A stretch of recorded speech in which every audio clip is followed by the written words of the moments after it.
Oke, assalamualaikum viewers. Semoga di siang ini kalian dalam keadaan sehat-sehat saja. Sebelumnya gue berterima kasih bagi yang sudah subscribe akun YouTube gue. Terus juga yang buat yang udah nge-like, terima kasih. Terus yang udah komen juga berterima kasih. Kalau yang belum subscribe, silahkan subscribe. Oke, kalian tuh pulang kuliah, gue mau membahas suatu bahasan, yaitu angkot versus ojek online. Anjay. Oke, kenapa gue bahas angkot versus ojek online? Oke, kenapa gue mengangkat bahasan ini? Soalnya sebelum gue buat vlog juga, ini jadi unek-unek gue yang harus dikeluarin. Oke, pertama gue bakal bahas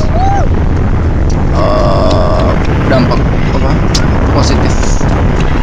Positif negatifnya bakal gue bahas, tapi gue bakal bahas positifnya dulu dari angkot. Jadi positifnya angkot itu mudah dipesan gitu ya, apalagi ibu-ibu gitu mau ke pasar tanpa perlu tahu apa itu gadget, smartphone, aplikasi, itu dia udah bisa menikmati angkot gitu.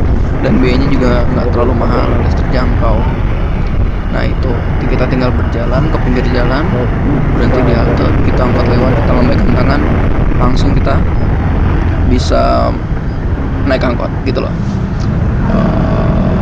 Terus juga angkot itu banyak, maksudnya banyak itu banyak jurusannya. Jadi misalnya angkot yang nomornya sekian itu jurusan sini ke sini, terus dari nomor sekian itu jurusan dari sini ke sini begitu. Terus juga angkot itu kan merupakan alat transportasi yang diakui pemerintah gitu loh. Secara dia pasti bayar uji kelayakan kendaraan gitu kan sebelum beroperasi. Nah, selain dampak positif, gue juga bakal membahas dampak negatif dari angkot gitu ya. Yang pertama itu supir angkot suka sebagian itu bikin kemacetan. Kenapa bikin kemacetan? Dia berhenti di pertigaan. Nah, pas pertigaan ramai itu juga pasti mengganggu pertigaan itu kan, jadi orang susah belok gitu. Terus juga sebagian angkot ada yang ugal-ugalan, jadi begitu ngebut dia salip sebuah motor atau mobil, begitu pelanggan dari depannya dia langsung potong gitu tanpa peduli bilang terhadap kendaraan. Itu yang menurut gua paling berbahaya dari angkot. Nah, selanjutnya selain angkot, gue juga bahas ojek online. Gue pasti bahas dampak positifnya dulu ya. Jadi dampak positifnya ojek online itu yang pertama mudah bagi anak muda, bagi orang yang ngerti smartphone lah gitu. Tinggal download aplikasi, terus begitu udah butuh tinggal order ke depan gang, enggak ke depan gang juga nggak bisa, udah bisa kita bilang order, ojek online itu datang dan ngantar kita ke tujuan. Nah, yang gue suka itu ojek online itu biayanya murah gitu loh, murah. Tapi sayang kalau ojek online itu gimana ya, ada sebagian ojek pangkalannya nggak suka dengan ojek online, sampai depan pangkalannya ditulis gitu ojek online dilarang beroperasi. Itu kok mengganggu orang mencari rezeki gitu, padahal nggak semuanya ojek online itu buruk yang seperti yang mereka pikirkan.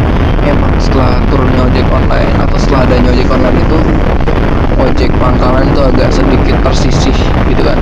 Karena apa? Ojek online itu murah, terus biayanya murah. Maksud gue ojek online itu murah, terus biayanya murah gitu loh. Sebenarnya kalau misalnya ojek online itu ojek pangkalan, maksud gue ojek pangkalan itu mau bersaing dengan ojek online itu, ya tingkatkan lah kualitasnya, jangan begitu-begitu aja gitu kan.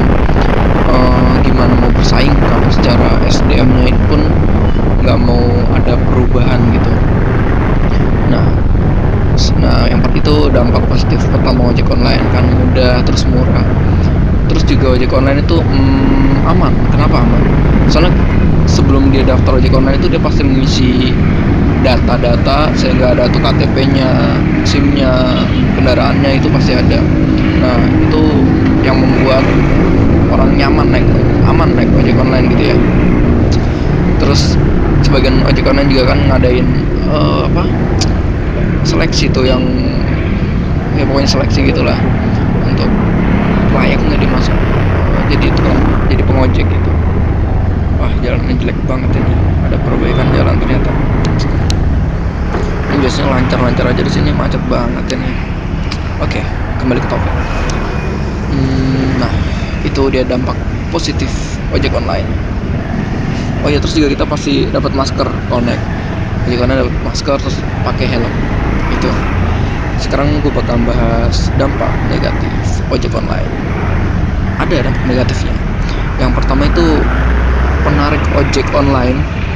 Biasanya kalau sebagian itu ada yang ketika dapat order terus dia jalan naik motor sambil merhatiin HP-nya. Nah itu mengganggu pengendara belakangnya gitu loh. Misalnya dia lagi jalan atau dapat order gitu, dia lihat HP sambil jalan sambil naik motor sambil ngeliatin HP gitulah.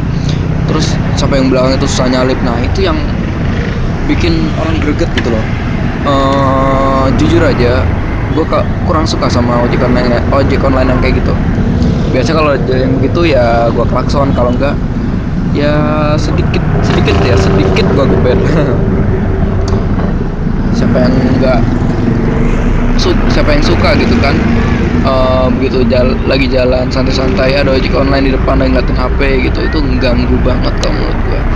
Terus ojek online itu mangkalnya di mana aja gitu kan, jalannya jelek banget ini.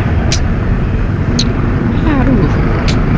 Oke, lanjut lagi. Biasanya ojek online mangkalnya di mana-mana, nggak perlu di taman, terus ada tanda stop dia parkir di situ. Itu benar-benar melanggar aturan. Boleh lagi nyari rezeki, tapi tanpa melanggar aturan gitu. Ya itu dia dampak positif negatif dari kalau mereka itu memang berkurang gitu kemacetan di jalan raya. Tapi kalau menurut gue ada satu cara ampuh yang bisa mengurangi kemacetan di jalan raya, yaitu apa? Kita kan setiap bulan gitu pasti ada motor baru, mobil baru gitu kan. Nah itu kalau menurut gue yang bikin macet. Setiap bulan ada motor baru terus orang beli gitu loh.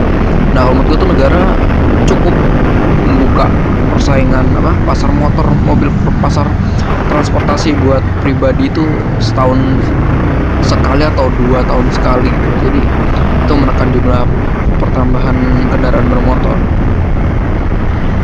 Itu sih cuma ini dari gua ya, saran dari gua. Oh ya, kalau menurut kalian bagus di like videonya, terus kalau menurut kalian kurang bagus nggak apa-apa di unlike. Yang belum subscribe silahkan subscribe. Terus semoga bahasan gue kali ini menambah wawasan teman-teman sekalian. Ini juga termasuk wawasan gue ya. Soalnya sebelum gue mengupload konten ini atau membuat konten ini, gue juga belajar baca-baca dari segala sumber. Mohon maaf kalau ada kata-kata yang kurang berkenan. Sekian dari saya, Suryo Penjes Motovlog. Jangan bosan, keep safety riding. Sampai jumpa. Assalamualaikum warahmatullahi wabarakatuh.